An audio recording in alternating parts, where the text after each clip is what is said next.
Bonjour à tous, donc aujourd'hui je vais vous montrer une petite astuce qui va combiner en fait Starless et Pixelmatte pour pouvoir améliorer le rendu de vos étoiles quand vous faites vos mixages SHO ou HO. Donc pour ce faire je vais vous montrer mes trois fichiers donc S, H et O que voilà, donc vous avez reconnu M16 avec le pilier. Donc ça c'est mes images que j'ai déjà délinéarisées, c'est-à-dire que j'ai fait déjà mes étapes de traitement en linéaire, et donc là j'ai fait une montée d'histogramme pour les délinéariser. Voilà, c'est peut-être le seul inconvénient de la méthode que je vais vous montrer, c'est que on ne peut pas le faire sur un fichier linéaire. Donc voici mes trois images ici. Alors qu'est-ce qu'on peut regarder dans ces trois images quand on les analyse? C'est qu'en fait le signal, là où il y a le plus de signal, c'est sur le fichier H. Donc en fait, c'est cette image qui va me servir de référence pour faire mon masque d'étoiles. Alors deuxième chose en plus, comme vous le savez tous, c'est très souvent cette image-là qu'on prendra aussi parce que c'est là où on a le meilleur rendu au niveau des étoiles, c'est-à-dire que c'est là où elles sont les plus fines. Voilà, tout simplement. Donc on voit bien que sur les fichiers, notamment sur le fichier O, on a souvent des halos. Alors il y en a un qu'on peut voir ici en bas à gauche notamment. Voilà. Ici il y a une étoile avec un petit halo. Alors chez moi en plus on voit des aigrettes. Voilà.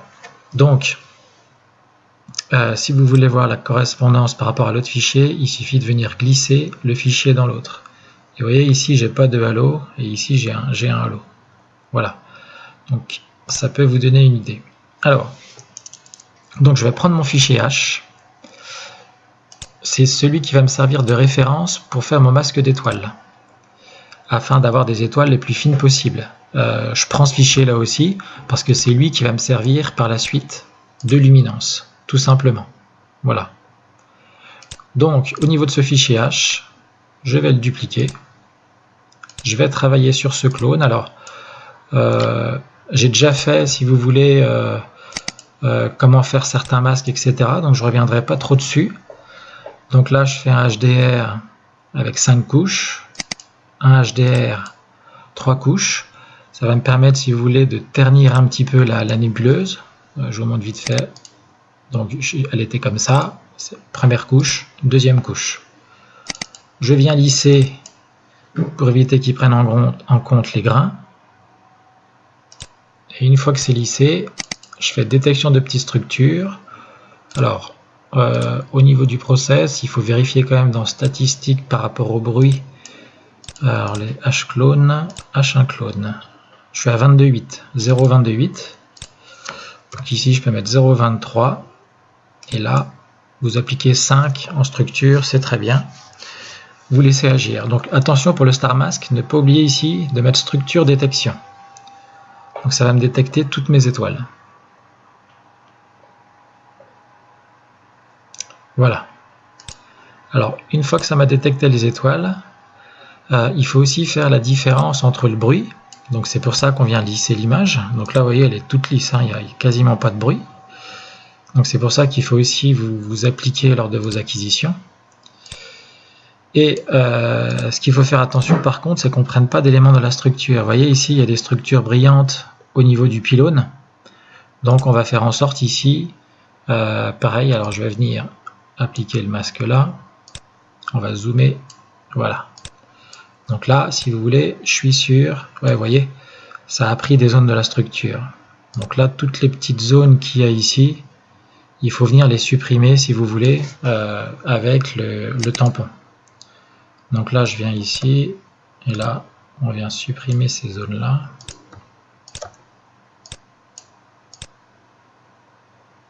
Ça n'a rien à faire là, ça c'est le toc. Ici pareil. Alors c'est vraiment cet élément là qui va déterminer la qualité du résultat. Donc appliquez-vous bien sur ce masque. Hein. Il y a la grosse ici qu'on peut retirer.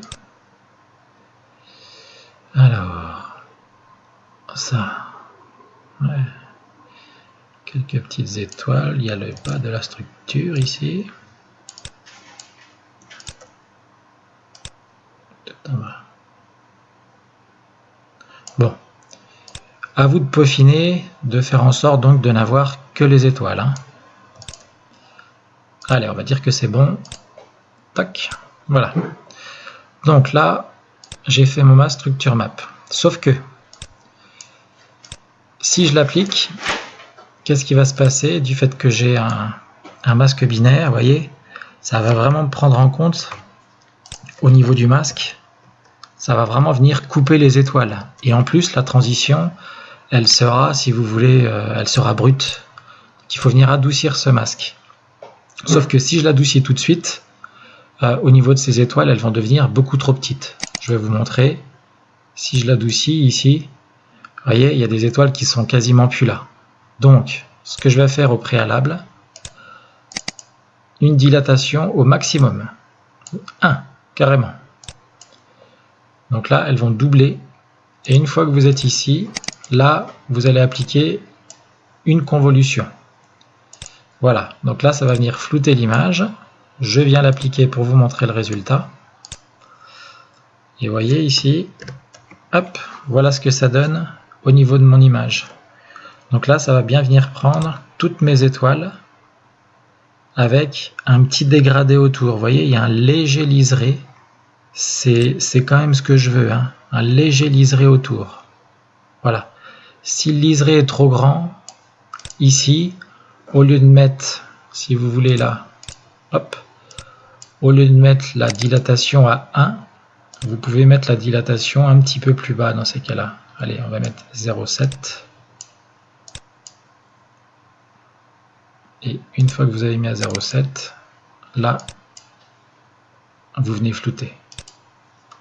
Voilà.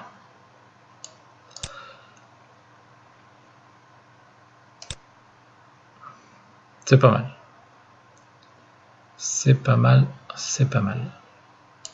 Bref. Bon, moi, je préfère à 1 personnellement sur mon image. Donc, je vais revenir à... Je l'applique. Et convolution. Voilà.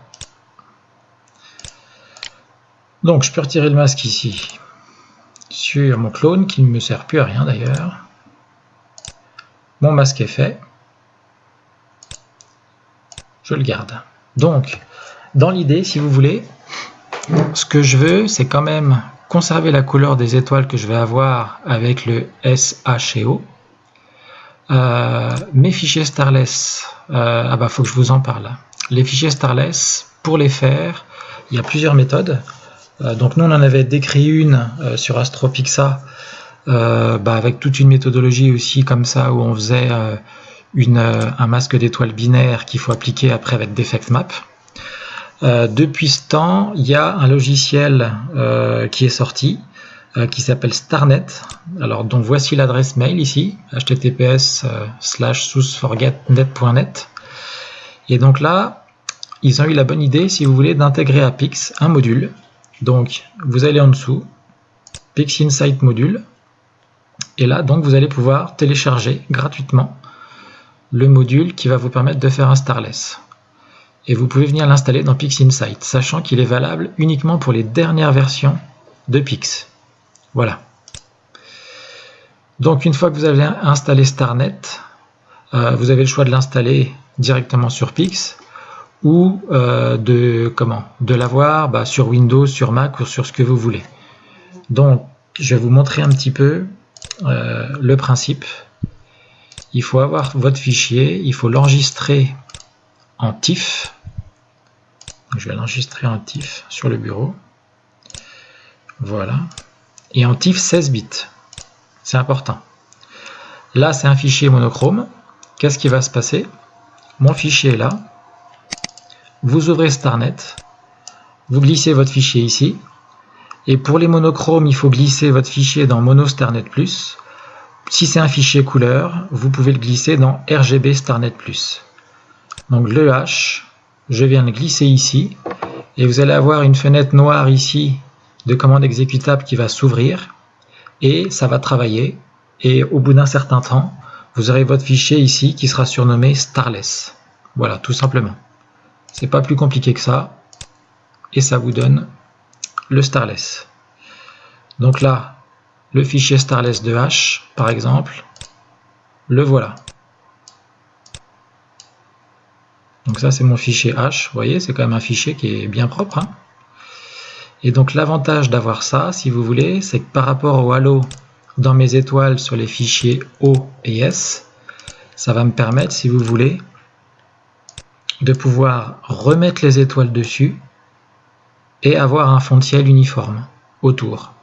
Donc c'était ça en fait l'idée et l'astuce de faire le Starless avant. Et afin de conserver donc la même couleur des étoiles, il faut évidemment intégrer les mêmes, le S, si vous voulez, avec étoile, OS Starless, etc. Sauf que du fait que vous avez fait un masque propre au fichier H, et le masque ne va intégrer que les étoiles, on va dire, je ne vais pas vous dire les plus fines, mais ça va affiner les étoiles du coup. Donc je viens appliquer mon fichier structure map sur le S, j'ouvre un pixel mat, et une fois que j'ai ouvert le pixel mat, oula, une formule de fou là, on va en ouvrir un autre, toc. Une fois que j'ai ouvert le pixel mat, là, je mets S1. Pourquoi? C'est sur ce fichier-là, si vous voulez, qu'il y a mes étoiles, hein. Donc je mets le S1 dans le S Starless avec le masque d'étoiles et je mets bien Replace the target, remplacement de l'image cible. Je viens l'appliquer et voilà, j'ai retrouvé mes étoiles sur mon fichier qui sont toutes belles. Même chose sur le fichier O, je viens appliquer mon masque d'étoiles sur le haut pour vérifier qu'il est bien mis. CTRL-K, il est là. Ici, évidemment, je mets O1, Replace the target, j'applique l'image. Voilà. Donc là, c'est tout bon. Alors, est-ce que ça vaut le coup que je le fasse sur le H? Évidemment non, pour la simple et bonne raison que du fait que c'est mon fichier de référence, je vais avoir exactement le même résultat. Voilà, tout simplement. Donc là, je garderai ce fichier-là, hein. Ça sert à rien que je prenne ce fichier-là. Mais c'était juste pour vous montrer que c'était sur celui-là qu'il y avait le plus de signal. Donc là, je vais vous comparer par exemple les deux fichiers O. Et vous avez pu constater comme moi, inutile de vous dire que il n'y a pas photo, j'ai envie de dire, au niveau de mes étoiles. Quand vous regardez ici et là, vous voyez bien que c'est beaucoup plus fin sur le fichier de gauche que sur le fichier de droite. Alors, on va aller voir par exemple la grosse étoile ici. Donc, si vous voulez recopier votre calque, vous venez prendre le fichier ici et vous venez le glisser dans l'autre comme ça. Et vous voyez, je pense que les résultats parlent d'eux-mêmes. Fichier d'origine, fichier de fin. Voilà. Si vous voulez qu'on aille un petit peu dans le cœur de la nébuleuse, voilà par exemple. Donc là on va aller, je sais pas moi, un petit peu plus au-dessus, sur ces fiches, voilà. Là il y a des grosses étoiles un petit peu collées. Je viens glisser. Vous voyez ici les étoiles sont beaucoup plus fines que là, tout simplement. Donc ça, voilà la petite astuce si vous voulez pour pouvoir avoir des étoiles qui vont être de même taille entre vos fichiers O, H et S. Donc là par exemple, je vais vous montrer ce que ça donne après quand on fait l'assemblage. Donc là, alors le H Starless il me sert à rien parce que je vais garder le fichier ici H1. Donc je vais le renommer H par rapport à mes formules. Voilà. Et je vais vous montrer la différence. Je vais aller chercher les petites formules de Monsieur Baptiste Zlock. Et par exemple, une que j'affectionne, c'est celle-là, pour le mixage SHO. Voilà. Donc là, voilà une de mes images SHO, donc avec les étoiles Starless que j'ai remises dessus. Maintenant, je vais vous montrer la même image, mais avec S1 Donc ça c'est avec les étoiles. O1, S1. Alors H, je l'ai laissé, hein, c'est le même. O1, S1, O1. Voilà, je ne me suis pas trompé, j'ai rien oublié. Et je le fais partir.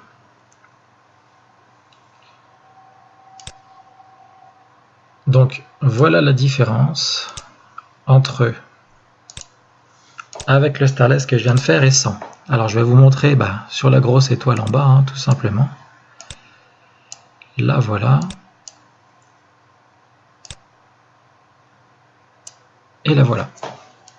Donc on voit bien quand même la différence. Alors déjà il y en a une violette et l'autre verte.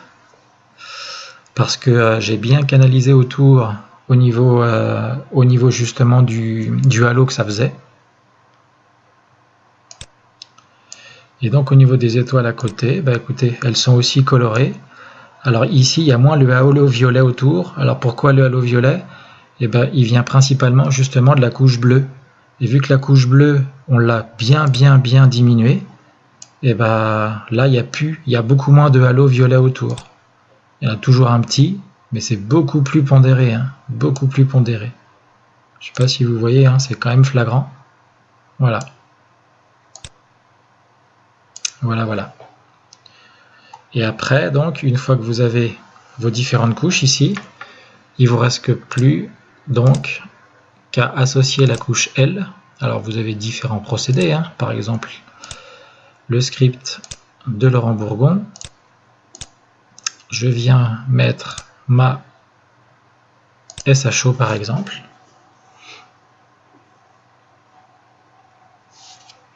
Et donc là, je vais avoir beaucoup moins de halo, si vous voulez, disgracieux et coloré autour de mes étoiles. Donc dans les étapes, on est d'accord. Vos 3 fichiers linéaires, vous alignez vos images, vous croppez si nécessaire, vous faites votre traitement d'abord sur votre image linéaire, alors celui dont vous avez l'habitude, vous délinéarisez votre image, et une fois qu'elle est délinéarisée, vous pouvez faire après donc cette petite méthode de starless sur les fichiers que vous allez mixer ensemble, votre masque d'étoiles sur la couche H de préférence, et une fois que vous avez fait votre masque d'étoiles, vous l'appliquez sur votre starless et vous réintégrez les étoiles de la même couche, mais qui seront du coup plus fines. D'où la nécessité d'avoir un beau masque d'étoiles, un beau et bon masque.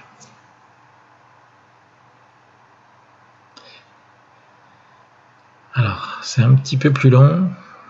Voilà.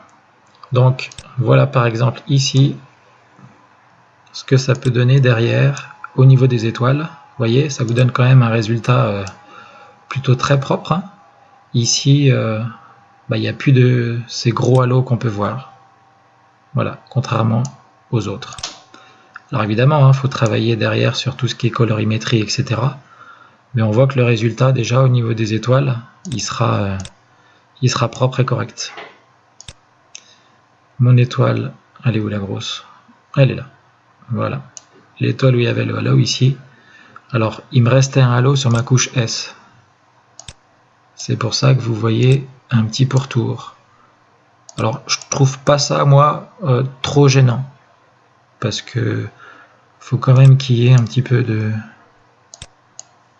montrer que c'est une étoile qui brille bien. Voilà. Alors après, évidemment, hein, si vous voulez retirer donc les dominantes magenta, CTRL I sur votre image. Donc là, tout ce qui est magenta est devenu vert. Hop. Alors il y en a très peu hein, là du coup, mais là voir il y a encore des petits ronds verts. Vous faites retrait de vert, vous l'appliquez et là, hop, voilà, on voit bien que c'est parti. Rebelote CTRL I et voilà, on a supprimé toutes les teintes. Alors, juste pour vous montrer, pour vous dire que mes étoiles donc ne sont pas ternes, je vais juste vous montrer sur une preview. Je vais augmenter la saturation si vous voulez. Donc là, je vais le faire ici par exemple, sur une zone où il y a des étoiles. Voilà. Et c'est juste pour vous montrer qu'il faut bien donc remettre les couches sur, enfin la couche S pour l'autre S, etc. Parce que si je mettais la couche H sur chaque couche, j'aurais des images et des étoiles toutes blanches évidemment. Donc ça sert à rien. Donc là, si je viens augmenter la saturation, on voit bien au niveau de mes étoiles que je vais en avoir des jaunes, des bleus, il y en a qui resteront blanches, mais vous voyez, au niveau de mes étoiles, on voit bien donc qu'elles ont bien attribué la bonne couleur avec les bonnes couches. Voilà. Donc j'espère que ce petit tuto vous a plu, que vous pourrez vous en servir. Si vous avez des couches, on va dire O et S, qui sont pas terribles, ça peut permettre de vous aider quand même. Voilà. Bonne fin de journée, à bientôt.